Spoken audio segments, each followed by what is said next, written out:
ভালোবাসা তাদের জন্যই শ্রেষ্ঠ যারা শত বাধার পরেও একজনের প্রতি আসক্ত থাকে। জানো প্রিয়, তোমার অভাবটা কেউ কোনো দিনও পূরণ করতে পারবে না।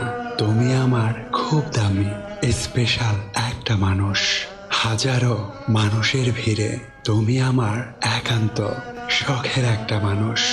বড্ড বেশি ভালোবাসি তোমাকে। তুমি ভাবতেই পারবা না তোমার সঙ্গে কথা বলার জন্য আমি কতটা অপেক্ষা করে থাকি। তোমাকে ছেড়ে দেওয়ার সাধ্য আমার নেই, কারণ আমি তোমাকে ভীষণ ভালোবাসি। আমি তোমাকে ইচ্ছা করে রাগাই, কারণ তোমার রাগের মাঝে অতৃপ্ত ভালোবাসা খুঁজে পাই। তোমার সাথে আমার কথা হোক বা না হোক, মনে রাখবা তুমি আমার জীবনের সব থেকে দামি একটা মানুষ ছিলে, আর আজীবন প্রিয় মানুষ হয়েই থাকবে।